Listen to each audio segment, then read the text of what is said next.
आज Doubtnut app download करें। Doubtnut पर अपने सभी गणित, रसायन विज्ञान, भौतिक विज्ञान और जीव विज्ञान के डाउट्स का करो सफाया। बस प्रश्न की फोटो खींचो, एक ही प्रश्न को क्रॉप करो और तुरंत वीडियो सोल्यूशन पाओ। अभी डाउनलोड करें। हेलो फ्रेंड्स, हमें यहाँ पे क्वेश्चन दिया गया है निम्नलिखित स्पीसीज में किसकी त्रिज्या अधिकतम तथा किसकी त्रिज्या न्यूनतम होगी। तो आइए हम देखते हैं Mg2+, Al3+।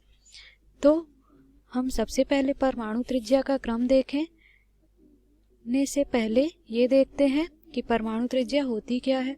तो परमाणु त्रिज्या किसी भी परमाणु के नाभिक से उसके बाह्यतम कोश के बीच की दूरी को हम परमाणु त्रिज्या कहते हैं।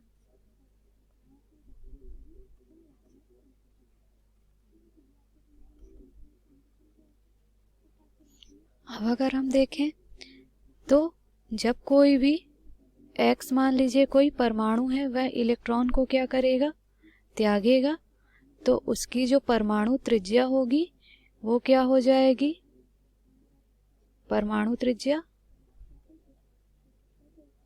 घट जाएगी। और यदि कोई परमाणु x है और वह इलेक्ट्रॉन को क्या करता है, ग्रहण करता है, तो परमाणु त्रिज्या का मान क्या हो जाएगा, बढ़ जाएगा। तो इस तरह से हम देखें तो यहाँ पे हमें जो स्पीसीज दी गई है वो दी गई है Mg2+, Al और Al3+। तो अगर हम देखें तो यहाँ पे मैग्नीशियम जो है, मैग्नीशियम का परमाणु क्रमांक होता है 12, मैग्नीशियम का परमाणु क्रमांक जो होता है वो होता है 12। और इसी तरह से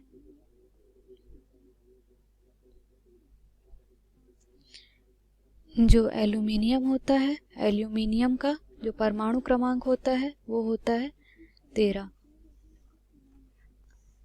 अब यहाँ पे मैग्नीशियम ने अपने 2 इलेक्ट्रॉनों को क्या किया है, खो दिया है। जब 2 इलेक्ट्रॉन ये खो देगा तो इसके पास टोटल कितने इलेक्ट्रॉन थे, इसके पास टोटल इलेक्ट्रॉन जो थे, कुल इलेक्ट्रॉन वो थे 12 इलेक्ट्रॉन, और एल्यूमिनियम के पास कितने हैं, 13 इलेक्ट्रॉन।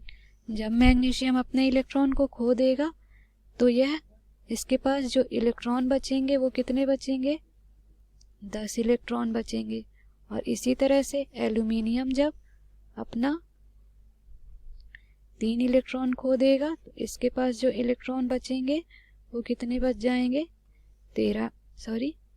10 इलेक्ट्रॉन बचेंगे। तो यहाँ पर हम देख रहे हैं कि परमाणु त्रिज्या का जो संबंध होता है वो क्या होता है, नाभिक से होता है। और नाभिक में क्या होते हैं, प्रोटॉन होते हैं, जिन पे आवेश जो होता है वो क्या होता है, धन आवेश। और प्रोटॉन के बाहर जो कक्षाएं स्थित होती हैं वहां पे क्या होते हैं, इलेक्ट्रॉन होते हैं। और इलेक्ट्रॉन पे जो आवेश होता है वो क्या होता है, ऋण होता है। तो हमें पता है कि जब 2 विपरीत आवेश वाले ध्रुव एक दूसरे को क्या करते हैं, आकर्षित करते हैं, क्योंकि इनके बीच जो आवेश होता है वह एक दूसरे के विपरीत होता है। तो यही बात होती है हमारे मैग्नीशियम में। हमने देखा कि मैग्नीशियम ने 2 इलेक्ट्रॉन अपना निकाल दिया है, मतलब इसके पास प्रोटॉन कितने बचे हैं, प्रोटॉन तो हैं 12, लेकिन इलेक्ट्रॉन अब कितने हो गए हैं, 10 हो गए हैं। और इसी तरह से एल्यूमिनियम में प्रोटॉनों की संख्या 13 अर्थात परमाणु क्रमांक के बराबर, और इलेक्ट्रॉन Al+3 में कितने बच गए हैं, 10 इलेक्ट्रॉन बच गए हैं। और हम वैसे भी जानते हैं कि आवर्त सारणी में मैग्नीशियम के बाद आने वाला तत्व जो होता है वो एल्यूमिनियम होता है, और यह एक ही आवर्त के क्या होते हैं, तत्व होते हैं। तो जैसे जैसे हम आवर्त में बाएं से दाएं की ओर चलते हैं तो जो त्रिज्या होती है, परमाणविक त्रिज्या, वह क्या होती है, घटती जाती है, क्योंकि परमाणु का आकार घटता जाता है। अब यहाँ पर क्या बोल रहा है, हमें Mg से Mg2+ के लिए बताना है और साथ में Al से Al+3 के लिए बताना है। तो जब मैग्नीशियम ने इलेक्ट्रॉनों को नहीं त्यागा था तब इसके पास 12 प्रोटॉन थे और साथ में 12 इलेक्ट्रॉन भी थे। लेकिन जब इसने 2 इलेक्ट्रॉनों को त्याग दिया तो इसके पास अब कितने प्रोटॉन बचे हैं? प्रोटॉन तो 12 ही है लेकिन इलेक्ट्रॉन 10 हो गए। मतलब प्लस की संख्या तो उतनी ही है लेकिन माइनस की संख्या क्या हो गई? घट गई। तो इस तरह से लगने वाले आकर्षण बल का मान क्या हो जाएगा? ज्यादा हो जाएगा, क्योंकि अब 12 प्रोटॉन 10 इलेक्ट्रॉनों को खींच रहे हैं। अतः हम कह सकते हैं कि यदि Mg और Mg2+ की बात करें तो क्योंकि Mg2+ पे प्रोटॉन के द्वारा लगने वाला आकर्षण बल का मान अधिक है, अतः इसकी आयनिक त्रिज्या क्या हो जाएगी? छोटी हो जाएगी। और मैग्नीशियम की आयनिक त्रिज्या क्या होगी, या मैग्नीशियम की त्रिज्या क्या होगी? वह Mg2+ से ज्यादा हो जाएगी। इसी तरह से हम बात करें अगर Al+3 के लिए, तो Al+3 में भी पहले 13 प्रोटॉन थे जो कि 13 इलेक्ट्रॉनों को अपनी ओर खींच रहे थे।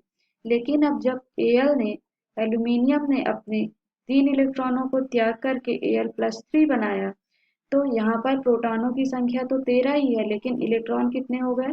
10 हो गए। मतलब 13 प्रोटॉनों द्वारा 10 इलेक्ट्रॉनों को अपनी ओर खींचा जा रहा है, जबकि पहले 13 प्रोटॉन 13 इलेक्ट्रॉनों को अपनी ओर आकर्षित कर रहे थे। तो इस तरह से Al+3 में लगने वाले आकर्षण बल का मान क्या हो जाएगा? ज्यादा हो जाएगा, है ना। और एल्यूमिनियम पर लगने वाले आकर्षण बल का मान Al+3 से क्या होगा? कम होगा, जो कि नाभिकीय आकर्षण बल की हम बात कर रहे हैं। तो क्योंकि Al+3 पर आकर्षण बल का मान ज्यादा है, इसलिए उसकी त्रिज्या क्या हो जाएगी? और छोटी हो जाएगी, अर्थात नाभिक से दूरी घटती जाएगी। तो इस तरह से हमने देखा कि मैग्नीशियम और मैग्नीशियम 2+ में मैग्नीशियम की त्रिज्या ज्यादा है, जबकि Al और Al+3 में Al की अर्थात एल्यूमिनियम की आयनिक त्रिज्या ज्यादा है। यही हम देख लेते हैं कि प्रश्न में हमसे पूछा गया था किसकी त्रिज्या न्यूनतम होगी और किसकी अधिकतम होगी। तो मैग्नीशियम की अधिकतम हो गई तथा एल्यूमिनियम की अधिकतम हो गई। आशा करते हैं आपको दिया गया उत्तर समझ में आया होगा। धन्यवाद। कक्षा 6 से 12वीं से लेकर नीट, IIT, JEE वो एडवांस के लेवल तक 1 करोड़ से ज्यादा छात्रों का भरोसा। आज ही डाउनलोड करें डाउटनेट ऐप या व्हाट्सएप करें अपने सारे डाउट्स 8400 400 400 पर।